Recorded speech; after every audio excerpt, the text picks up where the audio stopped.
is true. That's called Vishwasaha. Guru Vedanta Vakyadishu Vishwasaha. Trust.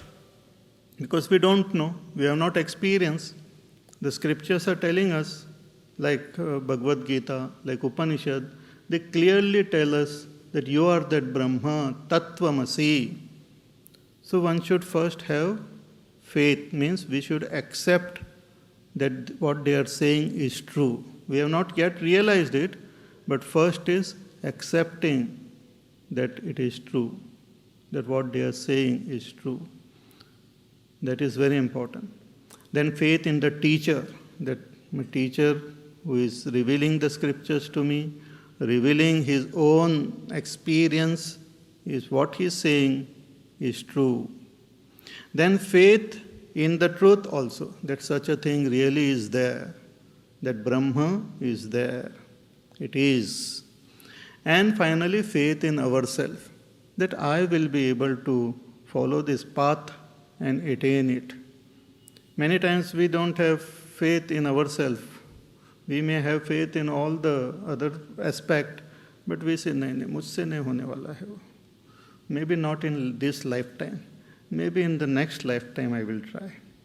So that is not good. We should have immense faith in ourselves. If we have even that thought has occurred in our mind that I should gain enlightenment, that means I am already on the path, already I have been chosen by that supreme reality. So one should have faith that yes, I will be able to attain it. So Shraddha is very important, because with Shraddha when we listen, then it helps us to comprehend the truth. Shraddha itself is not knowledge. Shraddha is belief that what the scriptures and teacher is saying is true. Many people get stuck at the level of Shraddha. Most of our religions in the world, people get stuck at the level of faith. They just say what the scriptures, our scripture saying is true, what our great Rishi Munis are saying is true, what the Lord God is saying is true. But we don't want to listen to them, we don't want to understand them, we don't want to follow them. So then it is called just blind faith like. Then it might lead to fanaticism and all sorts of superstition and all. Accepting what the scriptures are saying is true, after that we have to study them. Just accepting what Bhagavad Gita is saying is true will not help us. It might help in the court of law, like we keep the Gita pe haath rakh ke kasam khata hu. That much it is fine. But apart from that, it might not help. We have to study. It's like somebody is giving us direction. First is we have faith that yes, he is giving us the right direction. Second is we have to understand what that person is saying. Because in India and all, we have the habit of giving such directions that only Bhagwan will know what. Sida jana wahan se. And then our hands will move in one direction and speech will be in some other direction. Wahan jaake left lena, left. चाय की दुकान से बिल्कुल सामने वहाँ से गली में वहाँ पर शर्मा जी का घर है. And when we go there, there is no चाय की दुकान, there is no गली, nobody is there. Same person, we meet him again. Anyway, so if somebody is telling us something, we have to have faith and we should understand what the person is saying and follow it. Then only the faith is complete. So therefore Bhagavan doesn't stop here. He says, Shraddhavan labate jnanam. Those who have faith, they will gain knowledge. But apart from faith, two more things are required. What? Tat paraha, ready to follow, have that, what you call, deep devotion to that Supreme. Tat paraha. Intent on gaining that Supreme state of realization. Intent of gaining and ever ready to pursue that path and do whatever is required. That's called tatparta. Not that just have faith and relax and all. No, ready. Ready to put day and night together, ready to put all effort to attain that goal. That's called tatparta. Not just sitting and relaxing. That is very important. Because if that tatparta is not there, we will not move forward. It's like somebody is telling us that, oh, there's a very beautiful place there. So why don't you go? So I have faith that yes, that is a beautiful place. I also have desire, yes, I have to go. But no tatparta. Then I will not reach there. I should be ready to get up and start walking and should reach that spot. Therefore, Vivekananda Swamiji also used to say that arise, awake and stop not till the goal is reached. Should not stop. Once we have faith in the goal, faith in the path, faith in the teacher, faith in ourselves, we should just start walking till we reach the destination. So that is called tatparta. Apart from tatparta, what we require is sanyatendriyaha, control over our senses. If our senses are not under control, then even if we have tatparta, we will get distracted from our path. So should have control over our senses, our mind, our intellect, our thinking faculty should be totally under our control. Our body should be under our control. Then only we will follow this path absolutely sincerely. Because the distraction on this path is the distraction of our mind and intellect going into various sense pleasures and other activities, other agenda.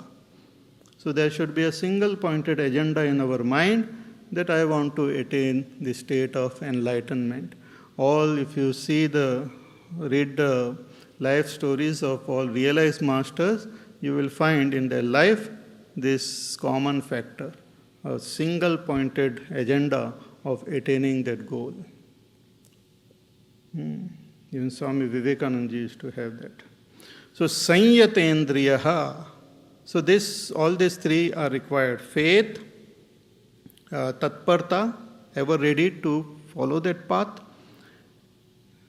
and control over our mind and senses and body.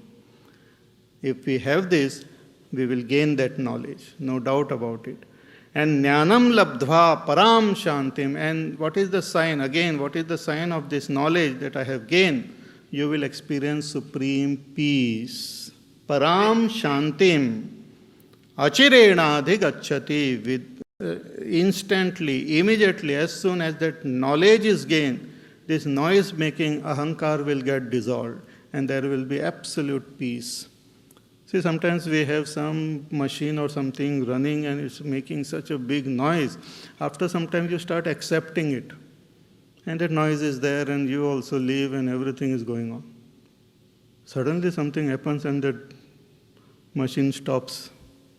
And there is param shantim, you feel it. Absolutely, that stillness, silence is experienced. Similarly, now there is constant noise and we have got used to it. There are some people who stay next to railway station and all, they get used to those noise. Then if they go to some peaceful place, they can't sleep. Then they have to switch on the recorded noise and then they can sleep comfortably. And they have to tell somebody to keep shaking my bed every 5 minutes so that I feel that I am in my home only. That is called habit. So we are also in that habit of constant. If you see, our mind is constantly talking. Even when you are listening, there is talking going on. It is not silent. But when we gain this knowledge, we will experience what we call supreme peace. Peace that passeth all understanding. Peace that is very nature of the self. Peace which will be experienced even when the mind is talking or even when the outer world is noisy, that peace will not be disturbed. It will be the peace of the very nature of our self. So Jnanam labdhva param shantim achirena adhigacchati. One will experience this instantly. All the disturbance will go away. And one, see, what we require more in this world, more than even happiness, is peace. Even happiness is not so attractive. What is more attractive is peace. When peace is there, happiness will also there. If peace is not there, there is no happiness. Ashantasya kutas sukham. One who is not peaceful, where is happiness? Even in a country, if the country is not peaceful, there is no happiness. If a home is not peaceful, there is no happiness. In a society, if there is no peace, there is no happiness. There may be excitement, there may be pleasure, there may be other entertainment, but real happiness comes with peace. And peace comes when we gain this knowledge, recognition of our own self, realization of our own self. So, jnanam labdhva param shantim achirena adhigacchati. Therefore, we find that realized masters and all, one can experience the peace even at the level of their body and all that. They are absolutely peace. Even there are some paintings and some sculptures and all which are of realized masters or devatas and all. Looking at them, one can experience feel the peace which is there in their heart. So, jnanam labdhva param shantim achirena adhigacchati. Therefore, one should gain this knowledge. It's very important.